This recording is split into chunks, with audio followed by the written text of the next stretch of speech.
Part 269. Posisi tidur estetik. Darren pun bergegas menuju ruang meeting sendirian yang ternyata sudah ditunggu oleh semua peserta dan Andrew yang tampak ketakutan karena kesalahannya beberapa menit yang lalu. "Andrew, kamu tertarik untuk pindah kerja ke cabang kita di Afrika?" ujar Darren dengan lugas hingga terdengar ke semua peserta rapat. Andrew melongo hampir menangis. "Tidak tuan, saya masih ingin bekerja di sini. Maafkan saya," jawab Andrew sambil berdiri membungkuk minta maaf berkali-kali. Semua peserta saling menatap satu sama lain bertanya-tanya dalam hati, kesalahan apa yang dilakukan asisten kepercayaan presidir mereka sampai akan dibuang ke kantor cabang yang baru berjalan 1 tahun di Afrika Selatan.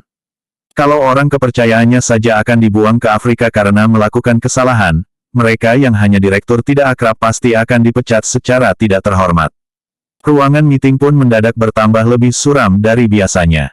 Sementara itu Kalista di dalam ruangan kerja sang suami sedang sibuk mengatur jadwal untuk bertemu dengan dosen pembimbingnya lewat email, setelah sebelumnya mendaftar lagi untuk semester baru yang akan ditutup pendaftarannya 2 minggu lagi. "Oke, sudah selesai semua. Aku sangat bersemangat untuk memulai kuliah lagi. Aku tidak sabar untuk melihat kampus lagi." Kalista mengangkat kedua tangannya ke atas untuk merenggangkan tangan karena lelah mengetik. Namun tiba-tiba dia mendengar ada suara keributan di luar pintu ruangan sang suami. "Ada apa sih?" Perempuan hamil itu segera bangkit dari duduknya dan melangkah keluar ruangan. "Ada apa ini, Ivan?" Kalista membuka pintu dan mendapati seorang perempuan berpenampilan sangat seksi dengan dandanan super tebal, sedang menatapnya lekat-lekat. "Kamu siapa bisa ada di ruangan Darren? Jelas perempuan itu tidak tahu aku istrinya," batin Kalista. "Kamu siapa?" tanya Kalista balik dengan intonasi datar. Semua orang seluruh Indonesia tahu aku siapa, apalagi cuma karyawan di kantor ini." "Justru aku tidak tahu kamu siapa," jawab perempuan itu dengan sombongnya sambil meyeringai sinis. "Siapa dia Ivan?" Kalista memilih bertanya pada pengawalnya dibanding bertanya dengan perempuan sombong. "Tidak tahu, Nyonya. Dia berusaha menerobos masuk ke dalam ruangan tuan. Tapi saya halangi dan dia teriak-teriak," jawab Ivan dengan matanya masih menatap Natasha, sang selebgram. "Nyonya, kamu siapanya Darren? Dan, kenapa aku tidak boleh masuk? Biasanya juga aku keluar masuk bebas ke ruangan ini," jawab Natasha masih dengan nada sengit. "Bebas keluar masuk? Sejak kapan? Kamu siapa berani sekali tanya-tanya? Dan aku mau masuk, minggir." Ivan menghadang perempuan itu dengan badannya yang tinggi besar dan matanya tajam melotot menatap Natasha. "Jangan sampai aku main kasar pada perempuan. Kalau nyonyaku tidak mengizinkan masuk, aku tidak akan mengizinkan siapapun masuk," jawab Ivan dengan ekspresi datarnya. "Ada apa ini?" Darren yang telah selesai memimpin rapat, mendapati di luar pintunya ada 3 orang sedang berdebat hebat. "Darren, siapa si pria ini berani sekali menghalangi aku masuk?" Dengan nada manjanya, Natasha menghampiri Darren hendak memeluknya namun Darren mendorong tubuhnya hingga hampir menabrak dinding. "Jaga sikap kamu, Natasha. Aku tidak pernah mengizinkanmu keluar masuk ruanganku sembarangan." "Sayang, ada apa ini?" Darren menghampiri Kalista yang masih berdiri di luar pintu dan mengecup ubun-ubunnya. "Dia memaksa ingin masuk ke ruanganmu," jawab Kalista. "Natasha, sepertinya kamu sudah bosan berkarir ya. Segera pergi dari tempat ini atau aku akan membuat ayahmu kehilangan pekerjaannya." Darren tampaknya tidak main-main dengan ucapannya. Perempuan seksi itu menatap sinis Darren dan Kalista lalu dia pun pergi meninggalkan kesal yang membuncah di dada. "Kerja yang bagus, Ivan." Darren menepuk bahu Ivan dan menggandeng Kalista masuk kembali ke ruangannya. Tampak Kalista melihat senyum di bibir Ivan karena dihargai kerjanya. "Sudah selesai rapatnya?" "Sudah. Kamu juga sudah selesai mengurus administrasinya?"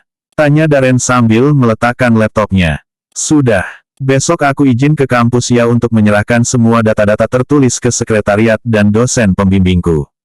Kalista berkata. "Jam berapa? Aku akan menyediakan waktu untukmu," jawab Darren dengan santainya. "Waktunya tidak akan tentu. Kamu tidak akan mau menunggu lama," jawab Kalista balik. "Katakan saja jam berapa." "Jam 9 pagi. Tapi aku tidak tahu selesai jam berapa. Kamu antarkan saja terus tinggalkan aku dengan Ivan ya," jawab Kalista. "Sudahlah, aku antarkan saja. Kamu kenapa sih tidak mau aku antarkan?" Pasti ada sesuatu yang kamu sembunyikan. Darren memegang dagunya sendiri dan membuat kesimpulan sendiri. Ya sudah terserah kamu, tapi kalau kelamaan jangan ngedumel ya. Ucap Kalista akhirnya. Tidak akan. Pria bermata hijau itu menjawab, mencoba meyakinkan sang istri yang tahu betul betapa suaminya itu tidak cocok dengan istilah, menunggu, ada apa lagi kamu di sini? Aku kan sudah bilang jangan jemput aku lagi. Carol yang baru selesai praktek, melihat Jack duduk di ruang tunggu bagian depan. Sudah selesai. Ayo kita pulang. Jack menghampiri Carol dan menarik lengannya. Hei, tunggu dulu, pulang. Pulang kemana? Aku masih harus memeriksa pasien dulu. Carol menghempaskan tangan Jack yang menarik lengannya. Dokter muda itu merapihkan jas putihnya yang dirasa sedikit kusut lalu pergi berbalik meninggalkan Jack, lelaki yang belum tidur sama sekali sejak semalam. Dia pun mengikuti kemana langkah Carol berjalan seperti pengawal yang mengiringi tuan puterinya. Beberapa pasang mata melihat mereka berdua berjalan dan menjadikannya santapan lezat gosip untuk digibah dan fitnahkan di belakang mereka. Kamu tunggu di sini, jangan ikuti aku lagi. Aku tidak mau diikuti ke sana kemari seperti anak kecil yang takut hilang. Carol menunjuk kursi panjang yang terbuat dari stainless steel yang berada di depan poli bedah. Jack melihat kursi itu sekilas lalu mengernyitkan alisnya. Aku bilang tunggu di sini atau aku tidak akan mau mengikutimu. Carol mengancam dengan suara tertahan di bibirnya. Kamu tahu betul tidak ada yang menghalangiku untuk membawamu pergi dari sini. Bukan karena ancamanmu tapi karena aku mau. Jawab Jack sambil senyum menyeringai. Ya, terserah kamu saja. Cih, dasar keras kepala. Jawab Carol. Carol pun masuk ke dalam ruangan poli bedah cukup lama sampai Jack tidak sengaja tertidur di kursi tunggu dengan posisi duduk. Carol keluar poli setelah hampir 1 jam.